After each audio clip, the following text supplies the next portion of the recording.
there. Thank you guys for joining us. I see that you have a lot. A lot of you guys have registered. Again, we thank you for joining us for this replay of what Angela Watt had presented at AIIM 21. My name is Basha. I'm the membership manager here at AIIM. I'm sure all of you guys are familiar and maybe have met or know who Angela Watt is. So yay, thank you, Angela.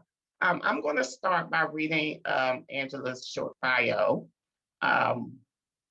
So Angela is a certified information professional with 17 years of cross-industry experience working in managing information assets for municipal, government, and private industries.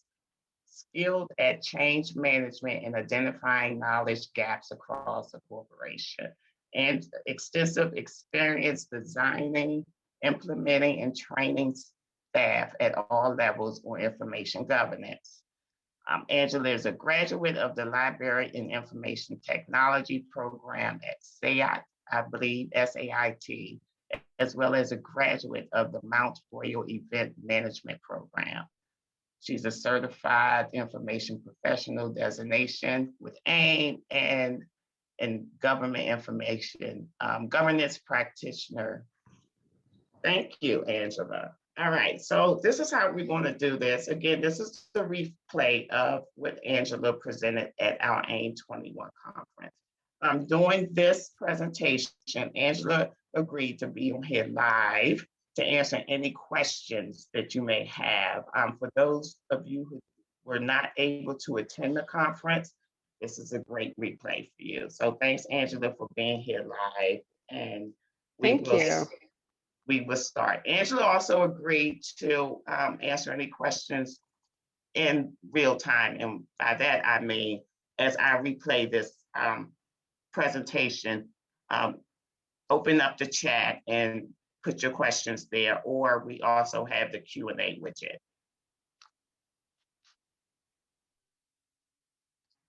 Okay. We'll start now.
Hi, Basha.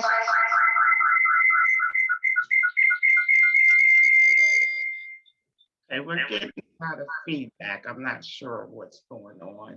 I'm sorry, I just want to stop it here because I got a message saying Laura cannot hear the replay. Please let us know in the chat if you're able to hear this video presentation.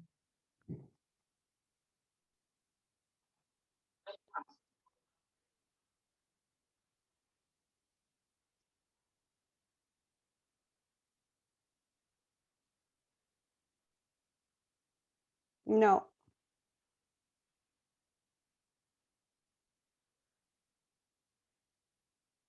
Okay, we got to stop again because I'm saying people cannot hear.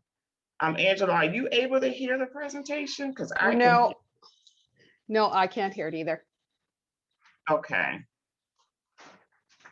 All right, so we're going to just quickly go off in another direction. All right, Angela, from this point on, can you like give any more information on the slide? I mean, I don't know how else to go about doing this. And I apologize that you guys can't hear the presentation. Sure, we can roll with it. We're good at rolling with it. So definitely. So passwords matter. With the information security side, following your organizational policy or better, it's always good to have security policies and think about a passphrase, not a password. And it could be something easy as I like butter, and changing a few of the characters and keeping them a good length, so you don't have to redo all of the actual characters for your passwords. And with passwords, what matters isn't that you're changing it every so often. What matters more is that it's a good password. So from an information management perspective for with passwords is, where are you keeping them? I'm not sure how many times we've heard people say that they've had passwords written on sticky notes. And are the passwords secure? Are you using a password area to make sure that nobody else can handle those passwords, and making sure that staff understand the policy and what their responsibilities are for passwords. So I'm not sure if you want to just keep going, and I'll just, you know what, Basha, just hit play and I'll talk through it. Okay.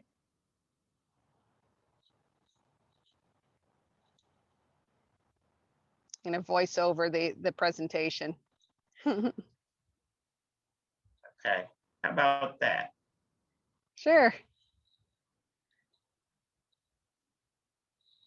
And what Angelina was saying is, long passphrases are made of actual words, are easier to remember instead of random words that you just make up. All right, so I'm hitting the play and it's not playing now. Oh, it's playing. Angelina's talking. Okay. So with your policies, make sure that any security policies and passwords policies are easy to understand, and they're also accessible. It's really important to make sure that you have the most current and credible policies available, and make sure that your users can understand it as well. If you have a very technical policy, nobody's going to follow it if they don't understand it. Also, digital keys to sensitive confidential data. Make sure you're protected. And protection does matter, making sure that all of the passwords are held securely. And like I said before, skip the sticky stuff. Post-it notes aren't password vaults. And I think as information professionals, we know that, but it's something that we need to educate our users on. And if we're going to all be going back to the office soon, post-COVID, then this is one of those opportunities to re-educate on how to keep passwords secure and how to build passwords to keep your organization safe and secure. So patching is really important, and I know that in some areas patching is done not as often as it should be, and that is one of the big key things with security, is to make sure that all your systems are patched on a regular basis. It protects against old and new security vulnerabilities. It can fix bugs with your systems and applications. It might even speak to new features like having them talk to each other and integration. So making sure that all your systems are on a regular patching schedule improves existing features and helps your users benefit from anything that might be new and upcoming. Supportability. So when you're on a regular patching schedule, that means your support is going to be current as well. So you make sure that your applications don't reach end of life before you know it. And making sure that all your applications, if they do have to speak to each other, that they continue to do that, because we know that there's a tendency to have multiple applications everywhere. So with all of that, the information management piece of that is understanding your data maps, what information is stored where, understanding that the data you have and the context that it speaks to and what it speaks to in other applications. It's really important that you don't have siloed applications and you have a good understanding of any cross information or redundant and where that is, so you can manage it appropriately. It also helps the users understand that they're accessing the most credible and reliable information. Very important is to have breach strategies. So if those applications do get breached, you understand what information is where, so you can recover it, protect it, and prevent further attacks from hitting your system, because it's not a matter of if, it's a matter of when, because they will get attacked at some point. So, and making sure that breach strategy is well communicated. And of course, with it, the same with the information security side of things, when you're patching and fixing your porthole, you have new features, new integrations. So there's lots of opportunities to manage information differently and better. We're not in a place of folders anymore. We're in a place of data and information and records and all of that. So we want to make sure that we're staying on top and training the new features for our users.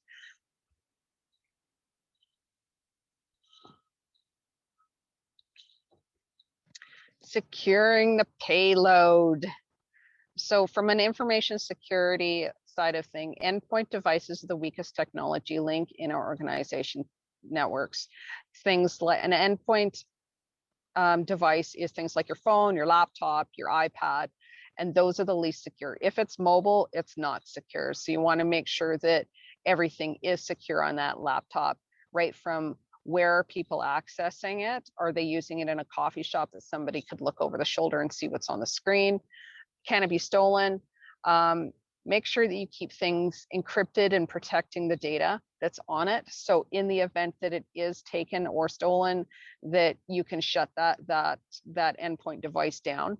Cloud takes security anywhere. So if the information is being accessed from the cloud instead of the device, it's a more secure, and you can manage it if it is breached, if the endpoint device is stolen. So it's really important that the users understand that it's not just desktops. Do your phones have things like MFA as well? So what's the security if users are accessing corporate information from their mobile devices? What's the security parameters around that, and do they understand it? Having security classifications, what's publicly available already, what needs to be held more confidential and restricted. There are lots of information technology classifications that you can pull from the web to create your own. From an information management side of thing, data transmission between devices becomes an issue. So if your phone and your laptop and your iPad are all talking together, where's that data going and how's it being secured during transmission? Is data stored on the endpoint devices? So like I said, if there's a breach or somebody loses one or it's stolen, we need to be able to understand what information is on there, just in the event something is private or confidential, then that brings into the whole privacy end of things and reporting and auditing to privacy commissions and all of the legal things when we lose data. And that'll help with your BYOD policies. If people are using their own devices, can you shut it down? Is there technology on the phone if their phone is breached? And how are they accessing it? Can people in their house see what they're doing on their phone, or are they going to give their kids looking at the YouTubes? So the vital records listing will help you understand what needs to absolutely be secure, because if there's any vital records that are stored on mobile devices and endpoint devices, then you need to make sure that it's copied some way, and making sure that that one can be highly recoverable. Privacy and identification of sensitive data, like I spoke to previously. If there is any private or sensitive data, in the event of a breach, what are you going to do? How can you educate staff to protect that data and to understand the importance of if it will breach? Because the reality is some users believe that it'll never happen to them. And the data classifications will also help with that. And it'll also help your systems and applications run smoother if everything is classified and organized. But I'm sure I'm preaching to the choir on that one.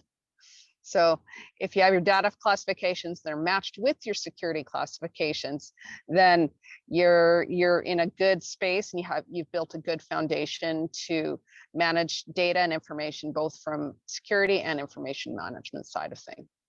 With awareness training, the users need to know how to store their information, where to find it, and how to keep it secure. So people are the weakest in every security program. We are the weakest link collectively. So phishing attacks are the #1 vector. So that happens all the time. So constant training on security awareness, because that is something that changes constantly. Attackers target people, not technology. So they're looking for the weakest link in your organization, and they're testing out the waters to find out how can they access it and what information can they get to. So it's really important to have a solid security and awareness training program. And there are lots out there and lots of organizations that you can pull from to find that security information training. Security is a culture, it's not a technology. And that's one thing to keep in mind. It's not a tool that you're going to bring in. It's creating a different security-based and awareness culture within your organization. And changing that culture from, we need to protect ourselves. And if we're protecting the corporate information, we're also going to be protecting the personal information as well. So privacy and information management training, understanding that privacy isn't just a name and address, sometimes, and a lot of times it is, but it's more than that. It's private and confidential information that can be used in a variety of different ways. So making sure that your privacy and information management training is up to date, current, and understandable. I'm sure that everybody's experienced at some point in their life a 3-hour records management training session, which is a bore. But if you make your information management training relatable to the users and what they do for a living, then you'll get a lot more buy-in with that. Understanding what their data usage expectations are and data sharing, like what are they allowed to do, what are they not allowed to do. So if it's a corporate policy to not share from your personal device, then they need to know that. Who can they share information with and when? So if they're working from home, which a lot of us have been over the COVID pandemic 1.5 years or however long it's been now, what can they share outside to organizations? So if somebody asks for plans, can they share that? So having an understanding of what can go out and what can't, and your privacy policies will help that. I apologize for my dog. IG is also a culture, and it's not a content management solution. So it's educating a good information governance culture within your organization so that users understand the impact of what they do and how even small pieces of information can be managed in a way that builds a culture of accessibility and understanding and knowledge within your organization. Very important, incident reporting and capture. So when an incident does happen, it's really important to capture what happened and when, and document all of the steps that led up to that, because that helps the organization grow. And it's really important to educate the users that it's not their fault, because they're going to be freaked out. They're not going to be happy if they're the one that caused the breach. So it's important as information professionals to be able to educate that it's okay and it happens. And both information security and information management are a science. It's not a technology solution, and it's looking at it from a scientist kind of viewpoint. So with MFA, no, not that MF authentication. Information security says something you know, username and password, something you have, a security token or a fob. And when you're building that multi-factor authentication, you're really changing the security level of all of the information. It's also something your biometric data, so fingerprints and that sort of thing. And try to use 2 of those for authentication wherever possible. And one great thing when you're bringing in MFA into your organization, it's an opportunity to ask your users, what are you using for your own? Or do you have MFA set up on your LinkedIn account? Do you have it on your phone? So there's opportunities to make all this the tech speak relevant to your users.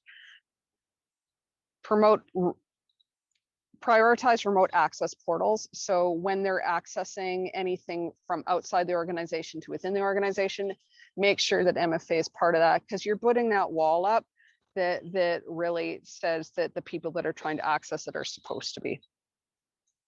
So from an information management standpoint, PII capture biometric data. If we're capturing fingerprint technology on a corporate device, then we have to make sure that the users know the ramifications of that, and we're making sure that that's being held secure.